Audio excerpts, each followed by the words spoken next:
So, coming from CNBC, Nvidia offers startup customers a chance to swap compute power for revenue share. So, nothing says we're not in a bubble like weirder and weirder and weirder business plans for these AI companies.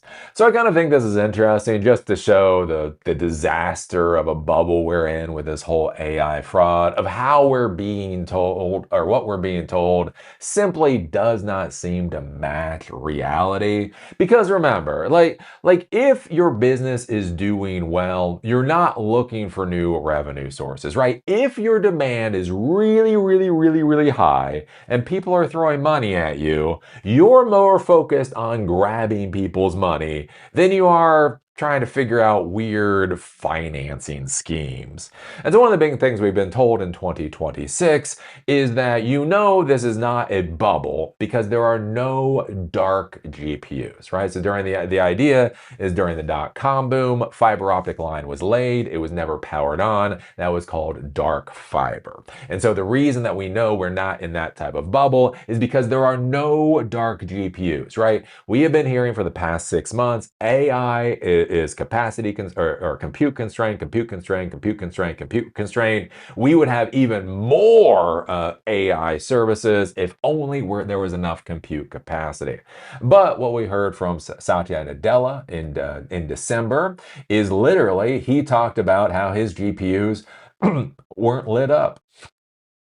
He was talking about how there wasn't enough power for his GPUs to light them up.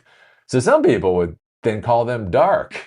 But I guess that's the wrong terminology when you're talking about Microsoft GPUs.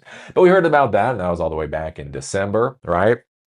And then beyond that, we've been hearing about SpaceX and now Meta now renting out their GPUs, right? So we've been hearing every GPU that can get purchased is immediately going into production. So you have XAI, they had this Colossus 1 data center, and then they built the Colossus 2 data center. Apparently, when they moved to the Colossus 2 data center, all of a sudden they had hundreds of thousands of GPUs that it, you know were just there. So I do believe it's like Anthropic is now renting like 240,000 of the GPUs. Google is renting something like 110,000 of the GPUs.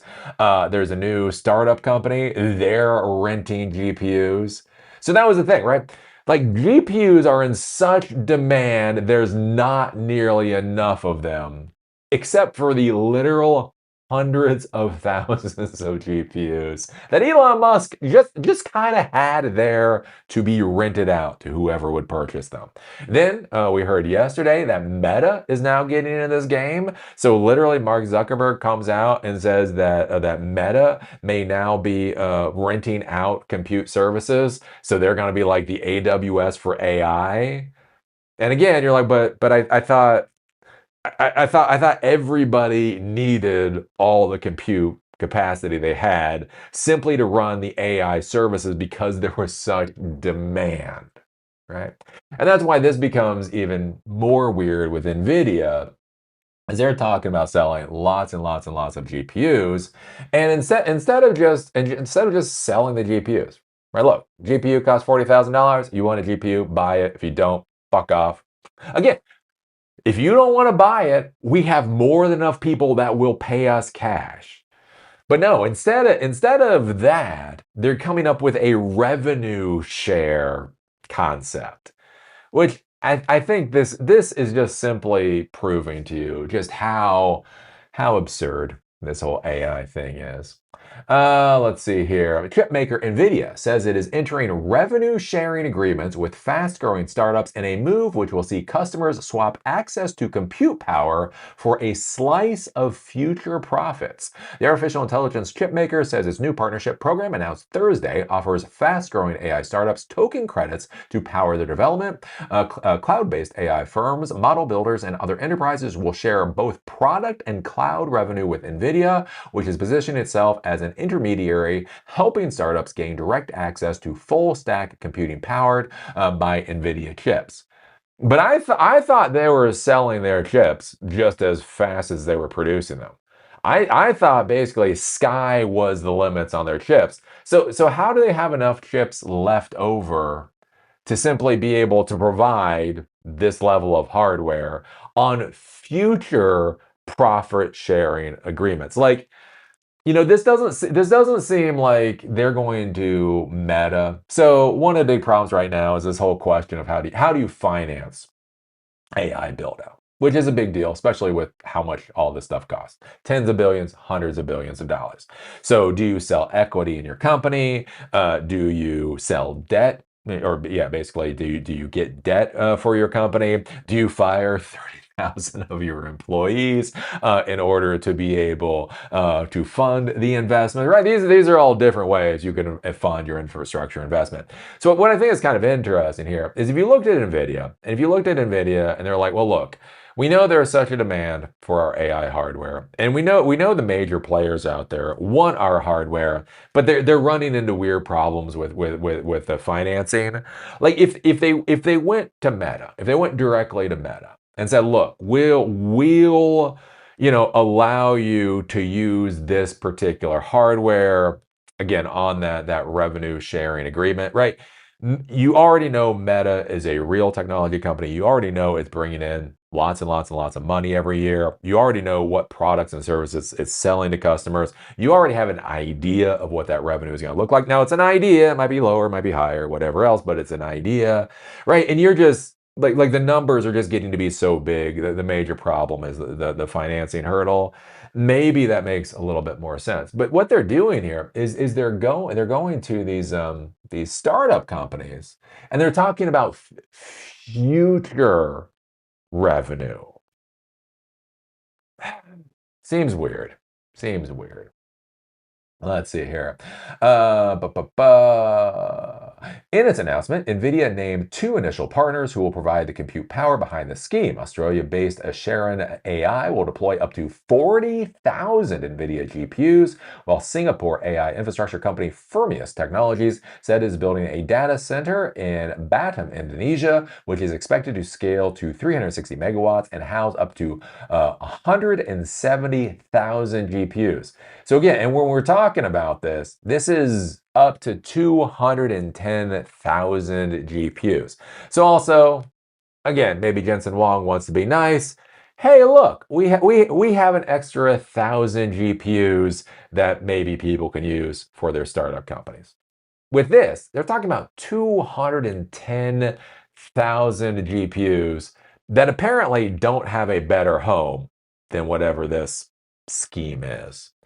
NVIDIA's move illustrates the critical importance of access to scarce compute power for AI-oriented startups with GPUs likened to oil. And this is what I always find funny is they always try to put like this lining on it. It illustrates the critical importance of access to scarce compute power. But here's the thing: apparently, it's not scarce. It's not scarce, right? Uh, XAI has hundreds of thousands of GPUs that were just sitting there that could be rented by other people. Meta is now talking about renting out their infrastructure. And so again, if you're talking about Meta renting out the infrastructure, we're not talking about 1,000 GPUs or 10,000 GPUs. It's got to be enough infrastructure that they have enough to rent out. And so the curious thing to be looking at it, right? They're going with that party line, right? GPUs compute is so scarce that this is a wonderful thing that Nvidia is doing. And you're like, well, that's a way to look at it. That's a way to look at it. Or the other way to look at it is by the day we see that compute is not scarce, that there is already a glut of compute. And that's before we get into what AI is going to look like in the future.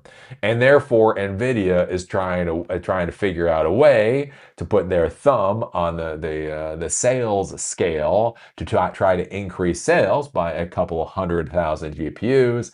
And so by coming up with a system like this is a way that they can try to goose their sales while also pretending to be helping out startup companies going into the future.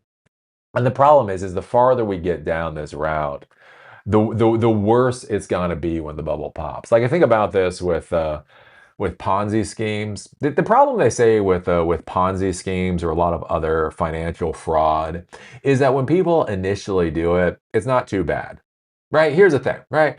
Somebody comes to you, you get this idea for financial fraud in your head, and you're like, you know what? I'm just going to do this fraud so I can pay the rent this month. Right. And here's the thing. So you do the financial fraud, you pay the rent that month, and you're running into a problem because it's financial fraud. But here's the deal. You're not too far into the fraud. You can probably figure out a way to make your quote unquote victim whole again. And who knows, the way you do it might actually make your victim not feel like a victim, may feel like they actually won. It was like, oh, here's the initial money you gave me plus a little bit of interest. I'm sorry, go away now. Right? That's fine. The problem they talk about is the further you get into the financial fraud, like one person gives you money under false pretenses, and then another person, and then another person, and then another person, and then another person, and then another person. And the problem that you get to is when you're like 4 years into this fraud, at a certain point, there is no way out. You're just so deep at that point in time. There is no way to make your victims whole again, and so that's what they talk about with a lot of this financial fraud. That at a certain point is simply self-reinforcing. Even if the person that did the fraud wants to try to get out of it, they literally can't. They just gotta keep going. And that's what I feel like when I'm looking at this AI stuff going on right now. We are so deep into this fraud. Jensen Huang can't stop, right? Because right now they're a $5 trillion company, and that is all based off of the AI fraud. Not only is it based off of the AI fraud, and so the AI fraud is the entire AI disaster that's going on, but it's also based off of Nvidia being a keystone to the fraud. Like everybody needs Nvidia. But as I've been talking about for a while now, right? You have Google with their TPUs. You have Meta partnering with Broadcom, Qualcomm. Anyways, Broadcom, Qualcomm, they're doing their thing. You have more and more players coming out that are creating processors and systems in order to process artificial intelligence. So even outside the AI fraud itself, NVIDIA's preeminence in the space is now actually becoming a larger and larger question mark. And so the problem then for Jensen Huang is within the AI space, it's becoming more of a question about how valuable NVIDIA is. Again, especially with the Chinese AI stack, with Huawei hardware and that type of thing. So you already have that, and you have the entire AI fraud itself. And so you now have a $5 trillion company. So how do you prop that valuation up, even after it stopped making sense that the valuation should be so high? And that's where you come up with schemes like this. Hey, we're going to be no we're going to be so nice. We're going to offer hundreds of thousands of GPUs, and then we'll accept profit from future revenue. Man, if you were actually doing so well, right? Literally, if AI was doing as well as they claim it was, you would not have enough time. You would not have enough brain power to even come up with this. This is one of the things I've talked about before. Like whenever you're thinking about businesses, remember there's a lot that goes into it, right? You have to have salespeople. You have to plan everything out. You have to have financing. That's why I talk about with Meta trying to get into the AI hardware space. You know something's going sideways over there because they have to spin up entire divisions to do this, right? It literally costs a lot of money to figure out how to sell and deploy products.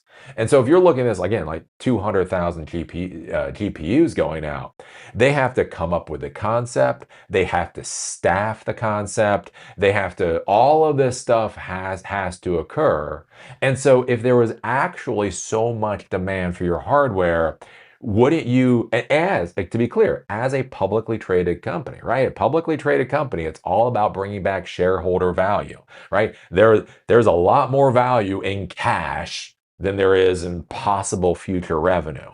So if you had the ability to simply sell these 200,000 GPUs, wouldn't you just sell those 200,000 GPUs? So if you're coming up with weird ass systems to get 200,000 GPUs off your books, doesn't that say a little bit more than maybe you want to say? Anyways, so what do you think about this? What do you think about Nvidia offering hundreds of thousands of GPUs to startup companies in order for future revenue? What do you think about all this AI stuff? Put your thoughts down in the comment section. If you like these videos, do remember they're on Spotify and on Apple Podcast. Link is down below. If you want to follow me on LinkedIn, there's a link down there too. With that, see y'all later.